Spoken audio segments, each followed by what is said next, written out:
Apa kata ibu saya? Kalau kamu berat agama, kembalikan. Saya bilang, insya Allah. Saya diejek sama ibu saya. Ibu saya bilang, kamu dapat duit dari mana? Ibu saya tahu keadaan saya ketika itu saya sedang bangkrut. Uang saya cuma tinggal 10.000. Ibu saya ngejek saya, kamu dapat duit dari mana? Bapak, ibu, saudara-saudaraku, ini bukan lagi antara orang tua dan anak. Tapi ini antara iman dan kafir.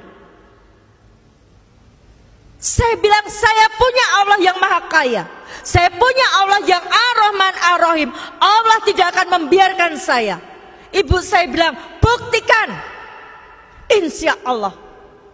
Pantang saya mengalah di depan orang kafir, walaupun itu ibu saya.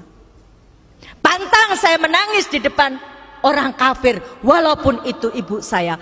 Pantang saya mengemis belas kasihan kepada orang kafir, walaupun itu ibu saya.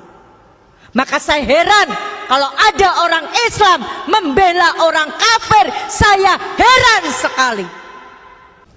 Ibu saya bilang, buktikan. Dalam waktu 7 hari kamu bisa mengembalikan. Saya bilang, insya Allah. Ya, ibu saya pergi. Pulang. Ibu bapak yang insya Allah dirahmati Allah. Lihat Quran surat Toha ayat 132. Dan perintahkanlah kepada keluargamu mendirikan sholat. Dan bersabarlah kamu mengerjakannya. Kami tidak meminta rezeki kepadamu, kata Allah. Kami yang memberi rezeki kepadamu. Saya sudah mempraktekkan ibu bapak ketika dalam keadaan yang sempit seperti itu. Curhat dong Allah. Curhat dong Allah kalau punya masalah. Saya ketika itu saya curhat sama Allah. Allah, engkau yang memberi hidayah pada saya. Sekarang saya dapat ujian begitu beratnya. Saya mohon pertolonganmu. Pertolongan Allah tidak uang langsung. Ketika itu jam 11 malam.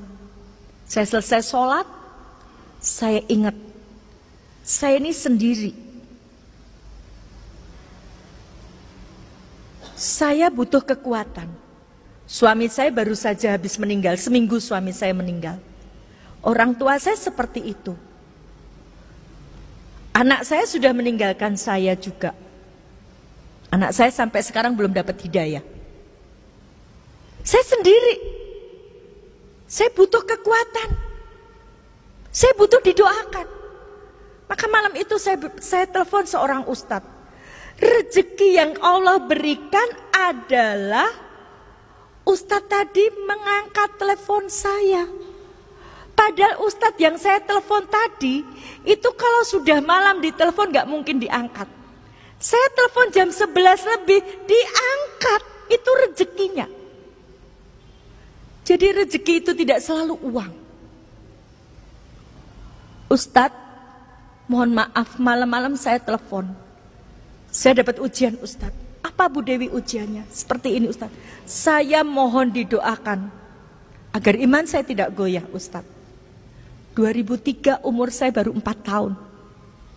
Ustadz bilang istiqomah ya Bu Dewi. Jangan tinggalkan Islam. Insya Allah Ustadz. Saya sudah tidak bisa berpikir, ibu saya cuma ngasih waktu seminggu.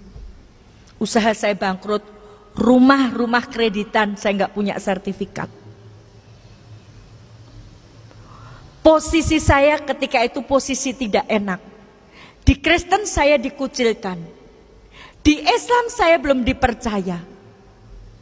Bahkan yang sangat menyakitkan ketika itu, saya mencoba mencari pinjaman ke koperasi tempat saya bekerja. Teman saya yang Islam bilang begini, salah sendiri ngapain masuk Islam sekarang dapat kesulitan kan? Itu tantangan saya dari orang Islam sendiri. Sudah baik-baik di Kristen, kenapa masuk Islam? Itu susah sendiri kan? Stres nggak Ibu? Nggak. Kenapa nggak stres? Inilah indahnya Islam. Orang Islam itu nggak akan stres kalau dia dekat sama Allah. Allahu Somad. Quran surat Al-Ikhlas ayat 2. Allah adalah Tuhan tempat bergantung segala sesuatu. Oke, ketika kita dapat masalah, ketika itu mungkin kita susah, tapi kita berpikir kita punya Allah yang maha segalanya.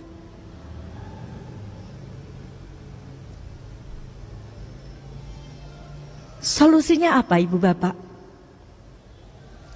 Senin malam saya telepon Ustadz, Selasa pagi sholat, berdoa, subuh, duhur, asar, maghrib, isya. Sudah Selasa tinggal 5 hari saya belum dapat solusi. Jam 8 malam ada mobil berhenti depan rumah saya. Ada seorang ibu datang. Bu Dewi, saya disuruh Ustadz ke sini. Ada apa Ibu? Tadi siang Ustadz pada rapat. Ustadz cerita masalahnya Bu Dewi. Terus salah satu Ustadz punya kenalan Ahnia. Ustadz tadi telepon ke Ahnia. Ahnia tadi minjamin Bu Dewi uang 100 juta. 100 juta jangka 1 malam. Sampai detik ini saya tidak kenal siapa orangnya. Kenapa? Karena semua transaksi lewat Ustadz, beliau tidak mau saya kenal, takut hilang ikhlasnya. Siapa yang memberi solusi? Ditepati nggak janji Allah? Takwa, diberi solusi, dimudahkan urusannya, diberi rezeki. Syaratnya takwa dulu. Maka di bulan Ramadan ini kita digembleng jadi orang takwa, taat gak sama Allah, mau gak meninggalkan larangannya Allah, kita digembleng. Mari Bapak Ibu yang sudah Islam sejak lahir, kita gak tahu umur kita gunakan untuk apa bulan Ramadan ini. Belum tentu Ramadan depan kita ketemu dengan Ramadan tadi. Ini sudah hari yang ke-16. Sudah seberapa kita membaca Al-Quran? Apakah kita masih dengan sengaja meninggalkan sholat-sholat kita? Ibu Bapak yang insya Allah dirahmati Allah, saya sudah membuktikan ketika menomorsatukan Allah, Allah yang menolong. Harta saya sudah saya pertaruhkan untuk agama Islam ini. Saya lebih pilih Islam.